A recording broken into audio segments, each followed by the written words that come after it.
टेक्सटेंचर में पंजा और शाश कीमती में वकील बुतगा कीमती साहब बुतगा काबिल और लायकी बुतगा वकील क्या ये तो बैरिस्टर हम बुतगा में अवली बल्कि दोनों बैरिस्टर बुतगा बहुत बलुचिस्तान है कि आश तो शामिल बुतगा और शहीद बुतगा ये बलुचिस्तान है कि लीगल फैटर्निटी आई वहाँ से सके मजले लॉ से बुता टाइम। मैं खुद 8 अगस्त के वाक़े में शदीद ज़ख्मी हुई थी और उस दिन मैं कोर्ट में पेश थी तो इतला मिली कि हमारे सदारत के जो उम्मीदवार थे सदर के बिलाल कासी साहब उनको किसी ने टारगेट कर दिया है घर के सामने और फिर उसी वक्त हम लोग हॉस्पिटल चले गए तो काफ़ी सारे लोग इकट्ठे हो गए वहाँ पे हमारी सारी तकरीबन 200 के करीब वकला मौजूद थे कि वहाँ पे एकदम बस धमाका हुआ। उसके बाद क्योंकि मैं तो शदीद ज़ख्मी हो गई मुझे खुद 13 ऑपरेशन करा चुकी हूँ तो मुझे उसके बाद जो है नहीं ना पता 4 महीने के बाद मुझे इल्म हुआ कि मेरे इतने साथी जो थे मेरे दोस्त थे वो सारे इस दुनिया से उस वक्त चले गए थे।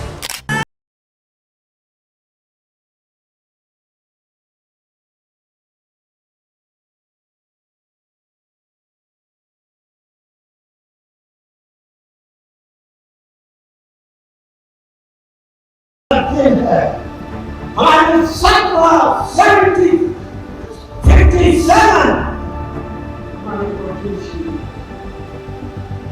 आज हम इजलास बना रहे हैं ताकि इजलास बना रहे हैं और इस पूरे का शहर में इस पूरे का शहर में हाई कोर्ट की बिल्डिंग में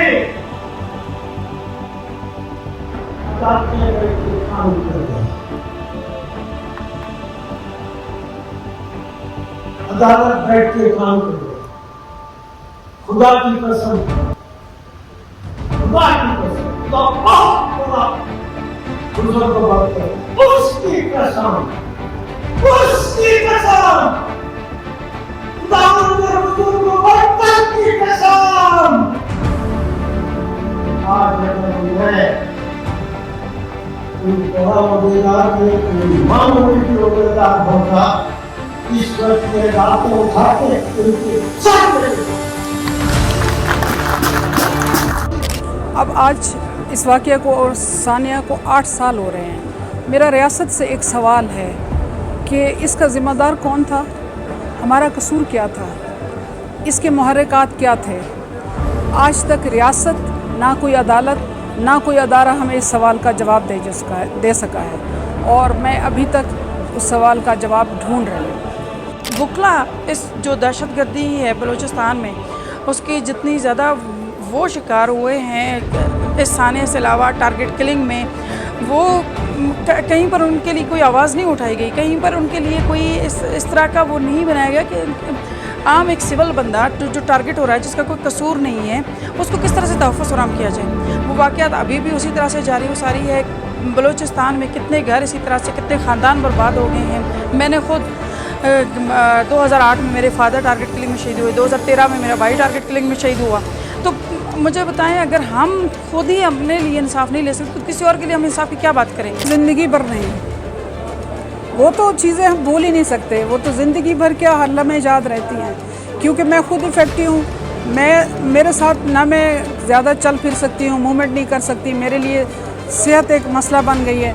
तो वो लोग जो मेरे साथ थे, जो फैमिलीज़, जो वो लोग, वो बच्चे, वो कहाँ भूलते हैं। वो जब मैं कचहरी आती हूँ वो हर लम्हा वो मेरी आंखों के सामने होते, मुझे लगता है एक उधर से आ जाएगा एक उधर से आ जाएगा। हम शोहदा को एक जुडिशल कमीशन का जुडिशल कमीशन जस्टिस काजी फ़ायद ईसा जो इस वक्त मौजूदा चीफ जस्टिस है उसकी सरबराही में एक कमीशन बनाई गई जो तकरीबन कोई 35-36 दिन उसने कमीशन की इंक्वायरी किया और कमीशन में बाकायदा एक फाइंडिंग्स दी गई जिसमें मुख्तलिफ इदारों को ज़िम्मेवार ठहराया गया था और फिर वो केस सुप्रीम कोर्ट में फ़िक्स हुआ। सुप्रीम कोर्ट ने उस जजमेंट के ऊपर मनवान जो कमीशन था उसके ऊपर अमल दरामद नहीं किया। फिर उसके ख़िलाफ़ हमने रिव्यू लगाई, वो रिव्यू जस्टिस काजी फ़ायद ईसा के होते हुए भी आज तक फ़िक्स नहीं हुई है।